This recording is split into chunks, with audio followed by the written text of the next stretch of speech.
Hello. Today I just want to ask you a quick question. Have you ever wondered about your children not being self-motivated? Or are you that parent that is blessed to have children that are self-motivated and do the things they need to do for themselves without being reminded, followed up, and prodded? Well, if you are one of those parents, then like I said, you're quite blessed. A lot of parents desire to have children that are self-motivated. My name is Chineku Ore of the Raising Outstanding Kids family, and today I'm going to be looking at what we can do to help our children to become self-motivated, to become self-driven. You know, I put out a question some time back to find out what parents would want to work on in their children's life where they needed better results, and this is one of the things that I got back as a feedback. Some parents said that they wanted their children to be able to do the things that they needed to get done without the parents following them up end to end. So I decided to put together this video to share a few quick tips on how to help your children to become self-motivated. So who is a self-motivated child? A self-motivated child is normally someone that is more or less like a high achiever, someone that knows what he or she wants and goes out of his way to get those things done without having to be hounded on by a parent or a third party, without having to be reminded over and over and over again. A self-motivated child is the dream of every parent, really. And then it just seems that most children are not self-motivated. And then you wonder why. Well, the truth is that as children, you shouldn't expect so much from them. I always say that there is a reason why God put children under the care of their parents till a certain age in their lives. That is because he knows that at that formative time in their lives, there are so many things that they do not know. There are so many decisions that they can't take.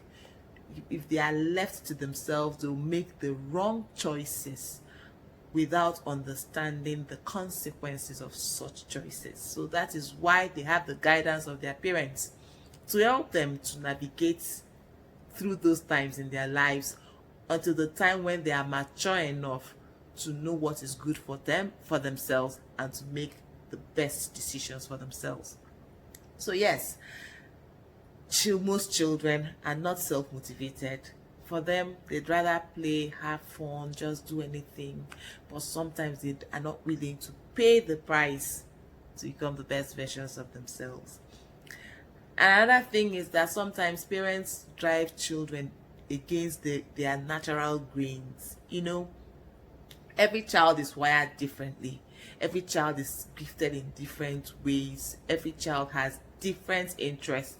And sometimes as parents, we might want to impose some things on our children. We have this stereotypical definition of what success is, and then we are just trying to put these children in a mold that we have developed for them, which is not the mold that God has made for them.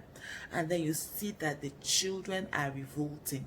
They don't want to be in that mold. That is not who they are, and they just won't cooperate with you. Granted, there are children that are gifted and you want to encourage them in the line of their gifting and they are not interested. But there are also those cases where you have parents wanting their children to be something, to do something, to achieve something that is not in line with who those children are. And you find out that the children are always, going against what the parents want for themselves. So anyway, we're going to be looking at how to get your child to be motivated, self-motivated, to at least do the things that they need to do for themselves, because regardless of their talent, regardless of their innate wiring, there are some basic things that every child needs to have. Like every child needs to go to school. And when the child is, for example, in primary school or in secondary school, they are basically doing the same thing regardless of what their talents are, because you expose them to a lot of things before they narrow down to who they are wired to be. So how do you get them to give their best shot when they are at that level? One thing you need to do is to help them to take responsibility. Sometimes as parents, we are so worried. We don't want our children to fail. We don't want them to make mistakes. We just don't want to expose them to anything that might harm them. And because of that, we unknowingly become very overbearing. We unknowingly become micromanagers. I don't know if you've heard of that statement, helicopter parents. Helicopter parents are those parents that will not just let their children be. There are those parents that are very worried that their children will make mistakes, that their children will fail, that their children can't do without them, that they have to be there to hold their children's hands all through their lives, making sure that everything is in place in the lives of those children. What we don't understand is that is not the best thing to do for our children. We're not helping them if we do everything for them, because if we do everything for them, they do not have the opportunity to express themselves. They don't have the opportunity to discover themselves. They don't have that opportunity to actually launch out and do things for themselves. And that is one of the reasons why children are not self-motivated. Some children have that mindset that mommy will sort it out, daddy will sort it out, what's the big deal? I know that anyhow this thing will still get done anyway. So they become very complacent. So one thing I will do is, I will suggest to you, is that you try not to be a helicopter parent. Parents are there to guide their children, but they are not supposed to micromanage their children. Children should be allowed to take responsibility, age-appropriate responsibility. For example, the freedom you give a 3-year-old is not the same freedom you give a 10-year-old, or the freedom you give a 16-year-old. Of course, as they grow older, you loosen the reins and allow them to do some things for themselves, take some decisions for themselves, take action on their own. But you have to start early to expose them to know how to do these things. So as they get older, you'll be more comfortable to let go and allow them, to do the things that they're supposed to do. So the first thing I will say is that as a parent, you should guide your children, but you should not micromanage them. When you breathe down their necks, when you're always on their matter, there is no opportunity for them to express themselves. There is no opportunity for them to become creative, and chances are they wouldn't be self-motivated. Then another thing that we should do as parents to help our children to become self-motivated is that we should let them be. Don't compare them negatively with other people. It is very demotivating. It is very discouraging to a child if you keep on telling them that, why can't you be like this person? Have you seen what this other person has achieved? This and that. This person is like this and you are like that. Regardless, there is a place of learning from others, but the question is, how do you do it? Try not to negatively compare your children with other people, because they'll feel that no matter what they do, they will never measure up. No matter what they do, you will still prefer another child to them. So what's the point in making an effort? So please try not to compare them negatively with others, and also try to celebrate their efforts.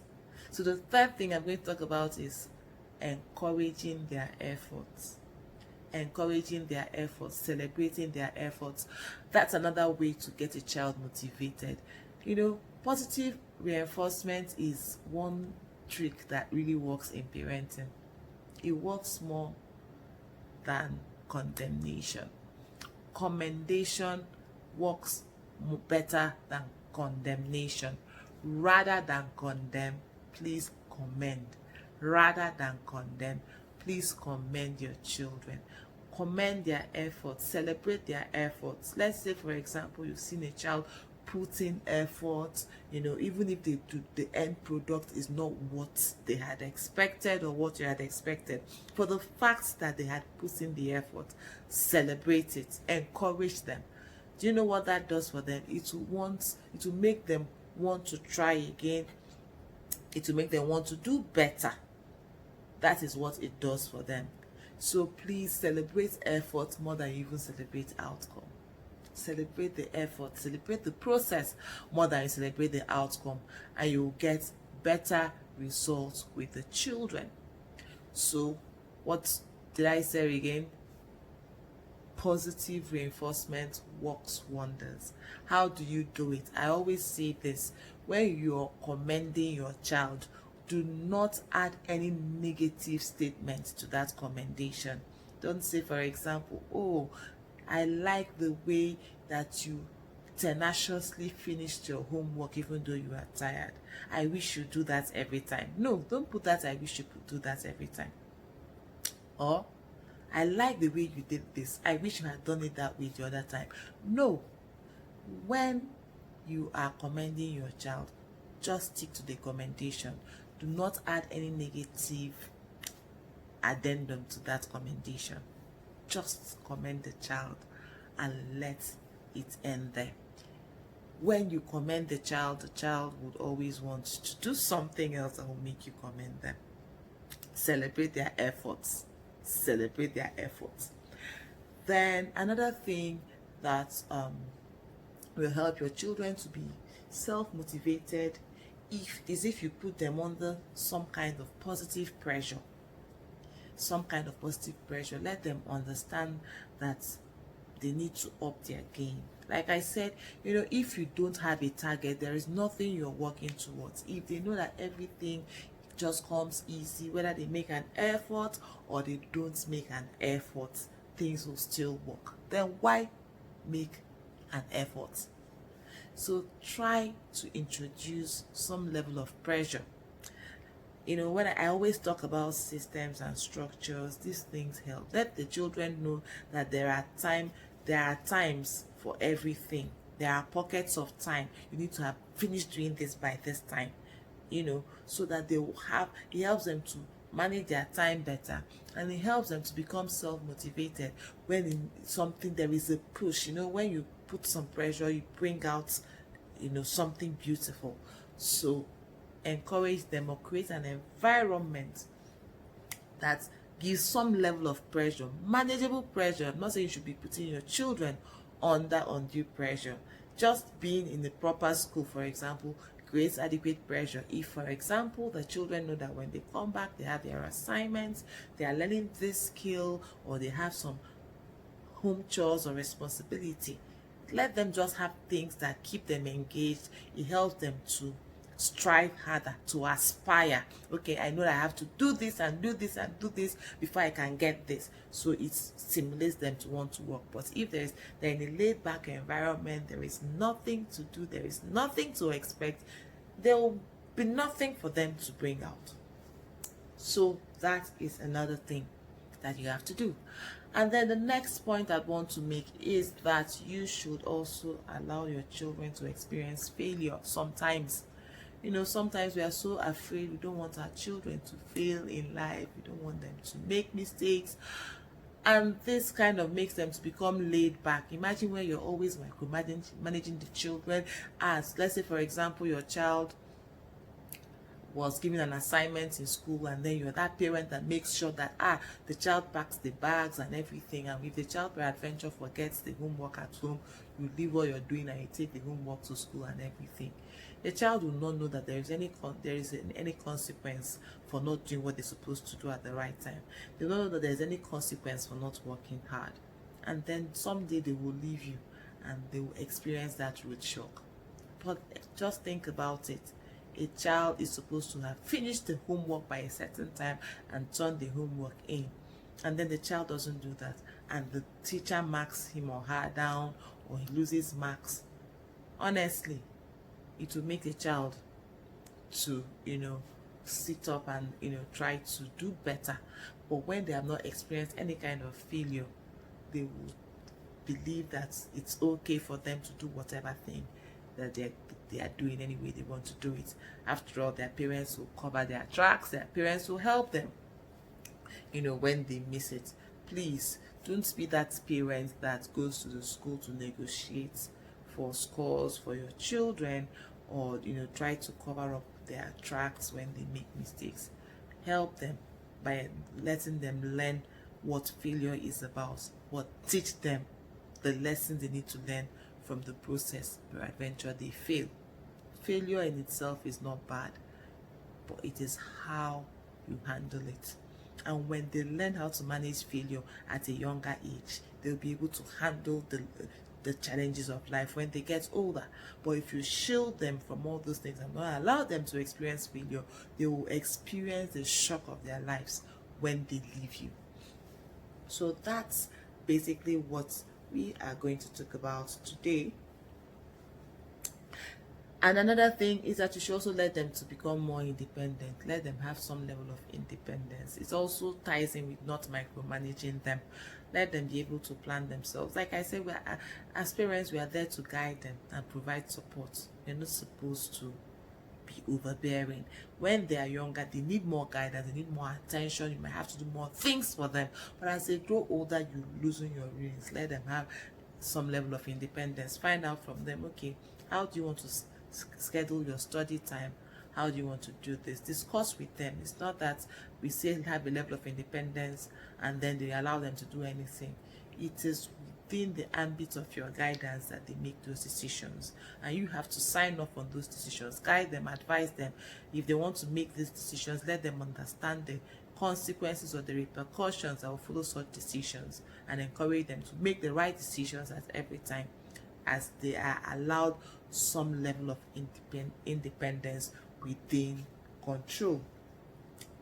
Then it's another thing that will help your child to become more self-motivated is if they are self-aware. Sometimes children don't even know why they need to be self-motivated. They don't even know why they should work hard in school, for example, why they should develop this skill, why they should put in this effort with maybe learning how to play their piano or something. They are not aware. So these are the discussions that you should be having with your children. Let them see the big picture from when they are small. Discuss with them where they see themselves in the next 10 years, 15 years, 5 years, things like that. What do they want to become? And then you now talk about what the steps are, how to get to that place that they want to become. These discussions help the children to become self-aware. And the more aware they are of where they are going to, who they are, and what they need to do, and what it will take them to get to such destinations, the better they will do, and the more self-motivated they will become. And like I always say, give them responsibility, keep them accountable, let them bear both natural consequences from the choices they make and the logical consequences that you set in your home as a parent. So these are just a few things that we have shared here on how to help your children to become self-motivated. Self-motivation is one of the key factors of success. And in the book, How to Help Your Child Excel in School, I have a number of other nuggets and other tips that can help you in your journey to help your children to become outstanding. Peradventure, you don't have a copy of that ebook, you can send us an email and we'll let you know how to get a copy of the book. And you can also look out for the link in the description of this video. I hope this video has been helpful to you. If it has been, please share with others. Don't forget to like the video, subscribe to our channel, and turn on your notifications. My name is Chinegwu, and I'm your partner in raising outstanding children. And this video basically talks about how to help your children to become self-motivated. I'm really so grateful that you stayed with me to the end of this video. Please enjoy the rest of your day. Thank you.